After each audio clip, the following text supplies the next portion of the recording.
네, 선거 전략의 우리나라 최고의 달인입니다.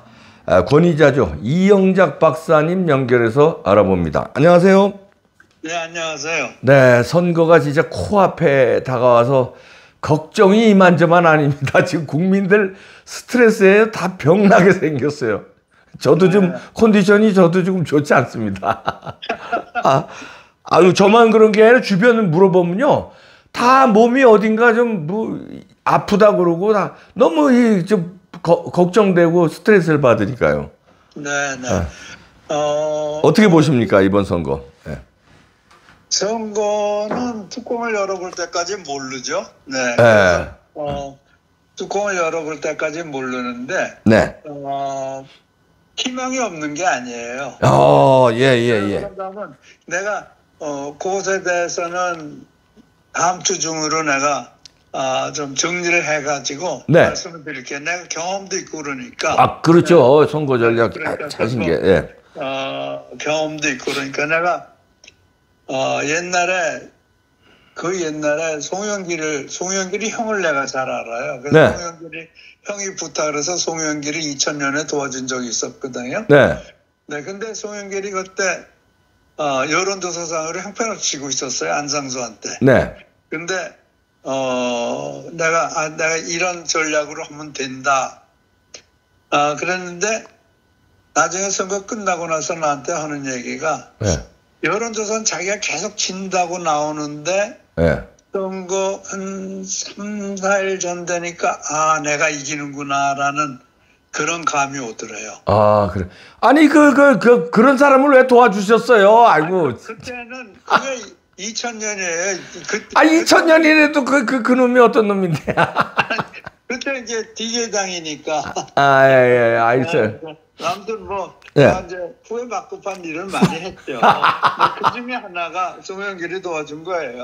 그러시군요. 네, 그래서 나는 순수한 마음으로 도와준 거고, 송영길이 형이 그 당시에 공정거래위원회에 있었거든요. 네. 그래서 나하고 미국에 있을 때부터 잘 알고 그래서 도와준 건데, 아무튼 내가 얘기하고자 하는 초점은 송영길이 도와준 게 초점이 아니고, 마지막 며칠 2, 3일 전이니까 내가 이기는구나라는 감이 오더래요. 예. 네, 근데 3주 전, 4주 전만 해도 형편없이 지고 있었거든요. 예, 지금이 3주 전인가 그렇죠. 3주 전입니다. 네, 18일 남았으니까. 18일이면 그렇죠. 3주가 안 남았죠. 3주가 안 남은 거예요. 예. 그러니까 특히 이제 이번 총선은 사실은 국민들 유권자라는 것은 공포에 의해서만 움직이는 거예요. 예. 그러니까 우리가 가만히 있다가도 우리가 위협을 느끼면 움직이잖아요. 그렇죠. 그러니까 내가 얘기하고 싶은 거는 정말 우리가 얼마나 심각한 상황에 빠져 있는가를 우선 우파 유권자들한테 얘기를 해야 돼요. 네, 그래서 우파 유권자들이 몸에 맞아. 우리가 정말 위기 상황이야. 그러니까 아무튼 나가서 투표해야지. 그러니까 사람이 동물이 쫓아오면 도망가잖아요. 그렇죠. 예. 네, 그와 같이 위기에 몰리면은 움직이게 돼 있는 거예요. 네, 그래서 제가 오늘 그 위기의 대한민국이라는 것에 대해서 좀 말씀을 드리고 싶어요. 네네. 그렇게 할까요? 예, 그러시죠. 예. 위기의 대한민국 맞죠, 지금. 네. 그래서 제가 준비한 글을 읽으면서 이제 말씀을 드립니다. 네, 말씀해 주세요. 네. 대한민국은 위기에 처해 있습니다. 네. 윤석열 대통령의 탄핵으로 3년 만에 다시 대통령 선거를 치르게 되었습니다. 네. 민주당은 지난 3년간 이재명의 대통령 선거 운동을 하여왔습니다. 네. 그러나 우파는 분열된 상태에서 대통령 후보도 불과 며칠 전에 결정되었습니다. 각종 여론조사는 이재명의 승리를 점치고 있습니다. 우파로 알고 있던 기회주의자들은 이재명 캠프에 가서 기웃거리고 국민의힘 한 예비후보 후원회장은 이재명 지지를 선언하고 건너갔습니다. 김문수와 국민의힘은 사면 초과입니다. 참으로 어렵습니다. 우리는 지난 3년 이재명의 민주당과 이재명의 국회가 어떤지 충분히 보아왔습니다. 하나를 보면 열을 안다고 이재명의 대한민국은 어떤 나라가 될지는 여러분 눈에 분명히 보일 것입니다.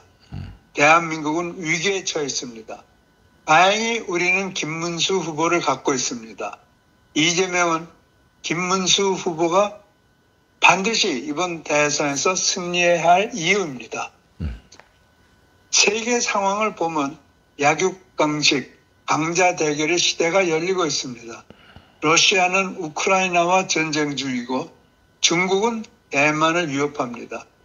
미국은 이웃 국가인 캐나다, 멕시코와 갈등 중이고 트럼프는 파나마를 침공할 수도 있습니다. 이렇게 약육강식의 시대가 열리고 있습니다. 동시에 미국과 유럽연합이 갈등 중이고 중국과 미국은 패권 전쟁 중입니다. 미국, 중국, 러시아 3국 관계는 어떤 관계로 어떤 방향으로 뛸지 아무도 예측할 수 없습니다. 그러나 불행하게 우리는 그 영향권에 심각한 영향권에 있습니다. 만약 중국이 대만을 침공한다면 중국의 다음 목표는 어디가 될까요? 한국이 되겠죠? 예. 네. 더욱이 북한, 중국, 러시아는 모두 핵무기를 갖고 있고 핵 공격에 대한 우리의 유일한 방어 수단은 미군이죠. 그렇죠. 네. 미군의 한국, 영국 주둔만이 우리의 방어 수단입니다. 그러나 이재명이 집권하게 되면 북한과 같은 노선을 갖는 민노총, 전교조와 국내 북한 추종 세력의 반미, 미군 철수 요구는 더욱 커질 것입니다. 이재명 정권 아래서 우리의 안보의 핵심인 한미일 관계는 회복 불능 상태가 될 것입니다. 맞죠? 네, 맞죠. 네. 네. 네. 국내 진짜 정치는 위기죠. 네. 네. 국내 정치는 북한 추종 세력 대 자유민주주의 세력의 치열한 이념 대결이 벌어지고 있습니다. 네. 윤석열은 이념 대결의 희생자입니다. 의회와 사법부는 좌파가 장악하고 있으며 이번 6월 3일 대선에서 이재명이 승리하면 행정부까지 장악하면서 민주당 일당 독재가 본격적으로 시작될 겁니다. 뭐 지금도 그렇죠. 대법원 대법관을 100명까지 늘리느니 지금도 그런데 대통령까지 되면 더 어마무시하겠죠. 네. 거기다가 무슨 형사법도 바꾼다고 그러잖아요. 그러니까요. 예. 그런데 그것보다 더 심각하게 개헌도 시도될 겁니다. 그렇죠. 예. 네, 문재인 정권은 헌법 전문 자유민주적 기본 질서라는 말이 있어요. 네. 헌법 전문에. 거기서 자유를 제거하는 헌법 개헌을 하려고 시도를 했습니다. 네. 이재명은 문재인이 못한 것을 과감하게 시도할 것입니다. 네. 그렇게 되면 나라는 좌우 대결이 극도에 도달할 것입니다. 네. 우리 경제는 풍전등화입니다. 풍전등화. 네. 바람만 훅 불면 꺼질 것 같아요. 그러나 어떤 대책도 보이지 않습니다. 네. 우리나라의 소득세는 최고 세율 45%로 미국의 37%, 네. 홍콩의 16%, 싱가포르의 24%보다 대단히 높습니다. 높은 소득세는 특히 중산층과 네. 봉급생활자에게 커다란 부담이 되고 있습니다. 상속세 역시 세계에서 가장 높습니다. 법인세 역시 대단히 높습니다. 높은 세금은 경제에 커다란 부담을 줍니다.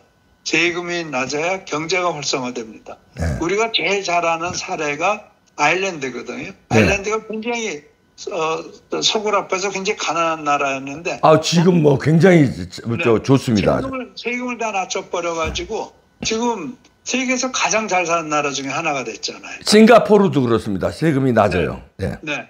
그래서 이제 우리나라에서도 지금 돈 좀 있는 사람들이 싱가포르에 이민 가잖아요. 많이 가요. 그리고 한국 시민권 포기해버리고. 네, 맞습니다. 예. 네. 그러면 싱가포르는 점점 더 잘 살게 되는 거예요. 돈이 글로 몰리니까요. 예. 네. 불확실하고 불안한 세계 정치 상황, 특히 핵무기 국가 북한, 중국, 러시아에 둘러싸인 우리 안보는 심각하게 위협받고 있습니다. 핵연료 재처리를 하는 일본은 핵무기를 갖고 있든지 단기간 내에 핵무장을 할 수 있을 것입니다. 중국의 위협을 받고 있는 대만 역시 핵무기를 비밀리에 갖고 있을 수도 있습니다. 그렇죠. 우리는 주변 국가의 핵 위협에서 자유롭기 위하여서는 반드시 핵무장을 해야 합니다.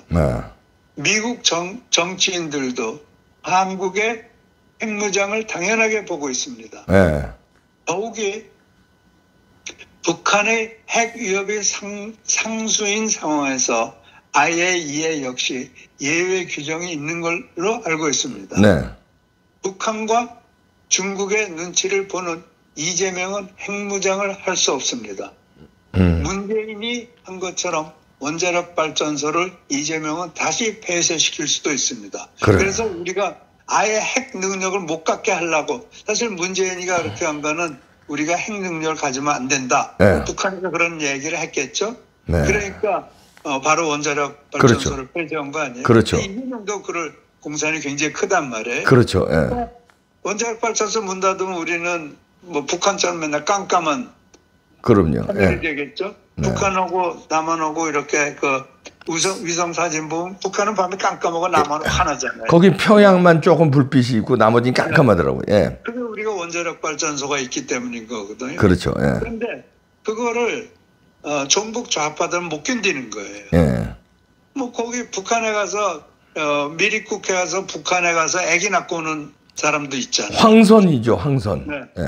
그러니까 종북 좌파들이 그렇다고요. 그러니까 종북 좌파는 북한이 못 사는 건 눈에 안 보여요. 남한이 잘 사는 게 눈에 가시예요. 그러니까 뭐 문재인이가 원자력 발전소를 전부 다 폐쇄시키려고 그랬던 거 아니에요?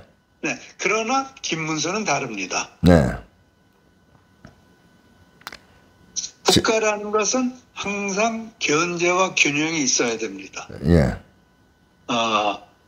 만약에 견제와 균형이 없다면은 대통령은 독재가 됩니다. 히틀러도 선거에 의하여 국가 지도자가 되었고, 견제와 균형이 무너진 독일은 독재 국가가 되었고, 결국 2차 세계대전을 일으키게 된 것입니다. 러시아의 푸틴도 처음에는 민주적인 방식으로 집권하게 되었고 의회 권력을 장악하면서 독재자가 되었습니다. 미국의 트럼프는 의회와 대법원을 장악하고 있기 때문에 실질적 독재자가 되었습니다. 히틀러, 푸틴, 트럼프 모두 선거에 의하여 국가 지도자가 되었고 견제와 균형이 붕괴되면서 독재자가 된 것입니다.